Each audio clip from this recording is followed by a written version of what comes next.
California DMV CDL Handbook Audio Edition 6.3 through 6.5. The best way to learn is to listen. 6.3. Antilock Brake Systems. Trailers required to have ABS. All trailers and converter dollies built on or after 1998 are required to have ABS. However, many trailers and converter dollies built before this date have been voluntarily equipped with ABS. Trailers will have yellow ABS malfunction lamps on the left side, either on the front or rear corner. Dollies manufactured before 1998 are required to have a lamp on the left side. In the case of vehicles manufactured before the required date, it may be difficult to tell if the unit is equipped with ABS. Look under your vehicle for the ECU and wheel speed sensor wires coming from the back of your brakes. Take a look here for this illustration. Braking with ABS. ABS is an addition to your normal brakes. It does not decrease or increase your normal braking capability. ABS only activates when wheels are about to lock up. ABS does not necessarily shorten your stopping distance, but it helps to keep your vehicle under control during hard braking. ABS helps you avoid wheel lockup. The computer senses impending lockup, reduces the braking pressure to a safe level, and you maintain control. ABS on only the trailer, or even on only one axle, still gives you more control over the vehicle during braking. When only the trailer has ABS, the trailer is less likely to swing out, but if you lose steering control or start to tractor or jackknife, let up on the brakes until you can gain control. When you drive a tractor-trailer combination with ABS, you should brake as you always have. In other words, use only the braking force necessary to stop safely and stay in control. Brake the same way regardless of whether you have ABS on the tractor, the trailer, or both.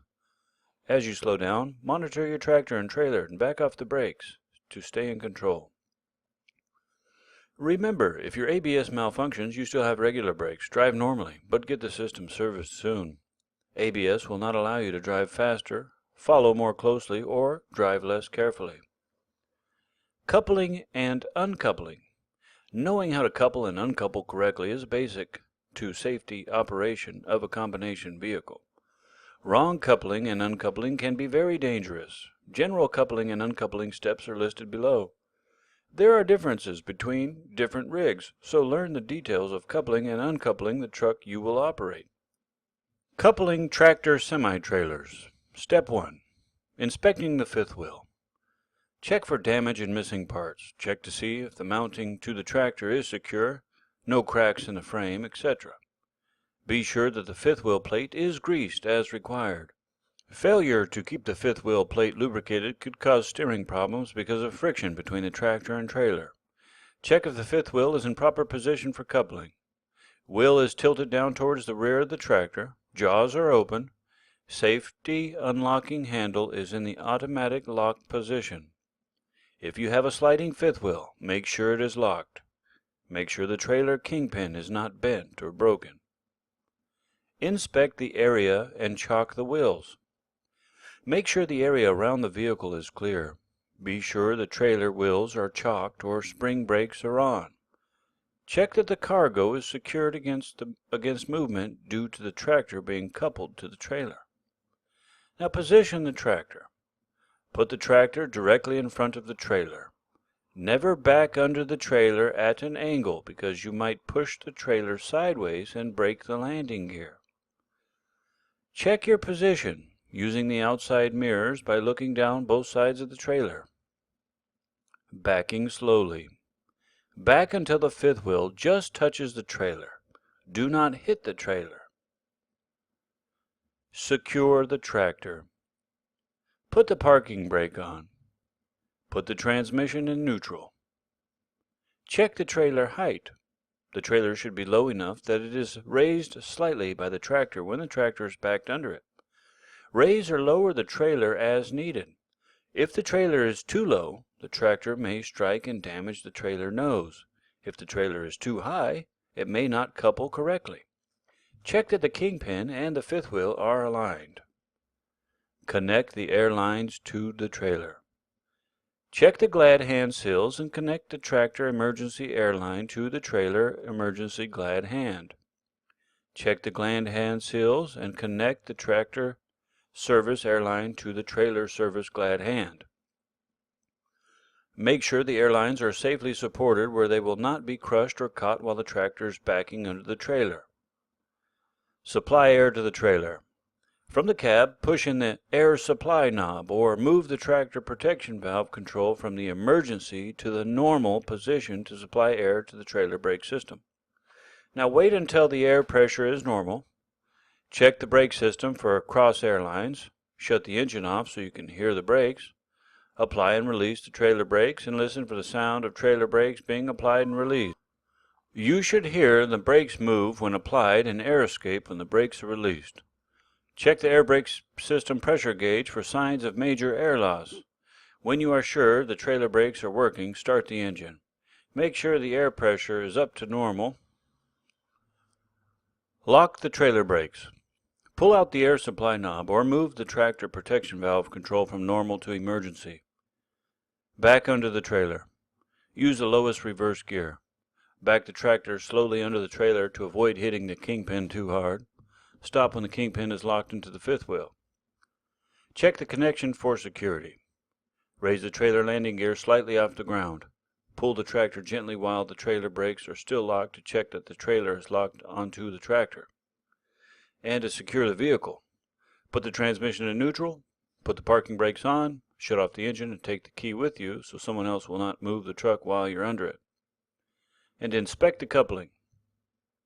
Use a flashlight if necessary. Make sure there is no space between the upper and lower fifth wheel. If there is space, something is wrong. The kingpin may be on top of the closed fifth wheel jaws, and the trailer would come loose very easily. Now this is important. Go under the trailer and look into the back of the fifth wheel. Make sure the fifth wheel jaws are closed around the shank of the kingpin. Check that the locking lever is in the lock position. Check that the safety latch is in position over the locking lever. And on some fifth wheels, the catch must be put in place by hand. If the coupling is not right, do not drive the coupled unit. Get it fixed. Now how to connect the electrical cord and check the air lines. Well, plug the electrical cord into the trailer and fasten the safety catch. Check both the air and electrical lines for signs of damage. Make sure the air and electrical lines will not hit any moving parts of the vehicle. Now how to raise the front trailer supports or the landing gear.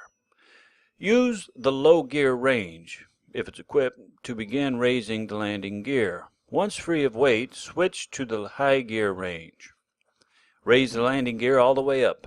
Never drive with landing gear only part way up. It may catch on railroad tracks or other things. After raising the landing gear, secure the crank handle safely. When the full weight of the trailer is resting on the tractor, check for enough clearance between the rear of the tractor frame and the landing gear. When the tractor turns sharply, it must not hit the landing gear. Check that there is enough clearance between the top of the tractor tires and the nose of the trailer. Remove the trailer wheel chocks. Remove and store wheel chocks to a safe place. Okay, let's talk about how to uncouple tractor semi-trailers. The following steps will help you to uncouple safely. Step 1. Position the rig. Make sure the surface of the parking area can support the weight of the trailer. Have the tractor lined up with the trailer. Pulling out at an angle can damage the landing gear. Step 2. Ease the pressure on the locking jaws. Shut off the trailer air supply to lock the trailer brakes. Ease the pressure on the fifth wheel locking jaws by backing up gently. This will help you release the fifth wheel locking lever. Now put the parking brakes on while the tractor is pushed against the kingpin. This will hold the rig with pressure off the locking jaws. Chock the trailer wheels. Chock the trailer wheels if the trailer does not have spring brakes or if you're unsure. The air could leak out of the trailer air tank, releasing its emergency brakes. Without the chocks, the trailer could move. Lower the landing gear. If the trailer is empty, lower the landing gear until it makes firm contact with the ground. If the trailer is loaded, after the landing gear makes firm contact with the ground, turn the crank and low gear a few extra turns. This will lift some weight off the tractor. Do not lift the trailer off the fifth wheel. This will make it easier to unlatch the fifth wheel, make it easier to couple next time. Okay, step number 5, disconnect the air lines and the electrical cable. Disconnect the air lines from the trailer. Connect the air line glad hands to the dummy couplers at the back of the cab or couple them together. Hang the electrical cable with the plug down to prevent moisture from entering it.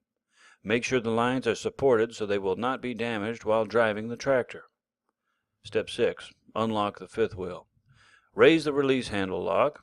Pull the release handle to the open position. Keep legs and feet clear of the rear tractor wheels to avoid serious injury in the case of vehicle moves. Step 7. Pull the tractor partially clear of the trailer.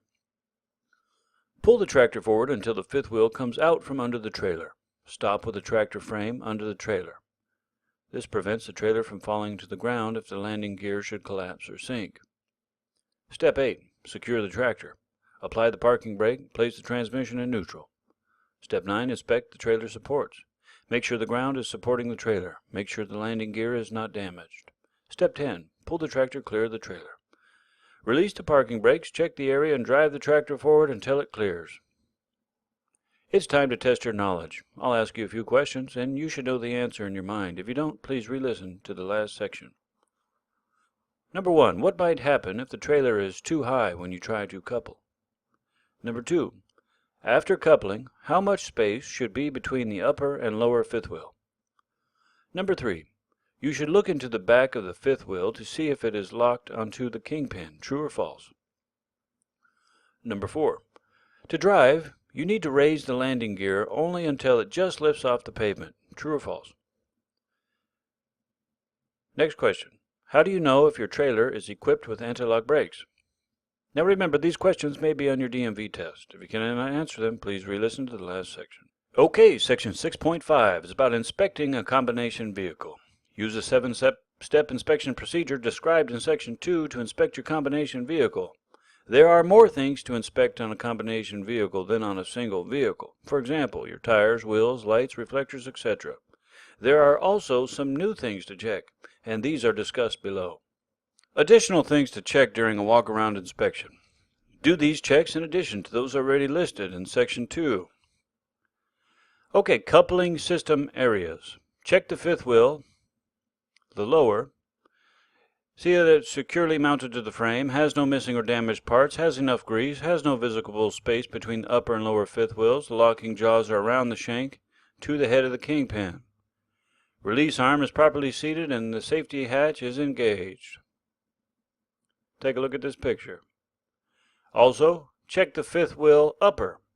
The glide plate is securely mounted to the trailer frame. Kingpin is not damaged. Check the air and electrical lines to the trailer. The electrical cord is firmly plugged into and secured. Air lines are properly connected to the glad hands with no leaks and properly secured with enough slack for turns. Also check all the lines are free from damage. Check the sliding fifth wheel. The slide is not damaged or missing parts. It's properly greased. All locking pins are present and locked in place. If air powered, there are no air leaks. Check that the fifth wheel is not so far forward that the tractor frame will hit the landing gear or the cab will hit the trailer during turns. And check the landing gear. Check that it's fully raised, has no missing parts, and is not bent or otherwise damaged. Crank handle is in place and secured. Check that if power operated, there are no air or hydraulic leaks. Okay, combination vehicle brake check. Do these checks in addition to section 5.3, inspecting the air brake system. The following section explains how to check air brakes on combination vehicles. Check the brakes are on a double or triple trailer as you would any combination vehicle.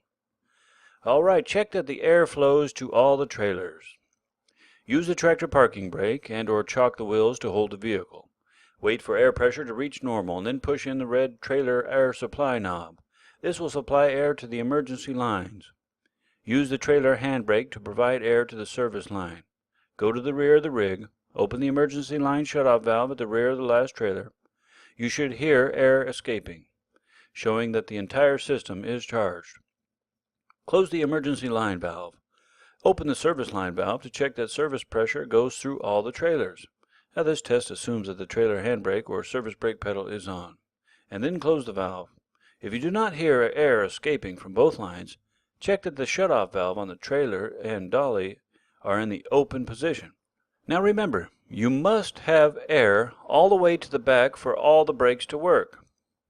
Okay, test the tractor protection valve. Charge the trailer air brake system, shut the engine off, Step on and off the brake pedal several times to reduce the air pressure in the tanks. The trailer air supply control should pop out when the air pressure falls into the pressure range specified by the manufacturer, which is usually within the range of 20 to 45 psi.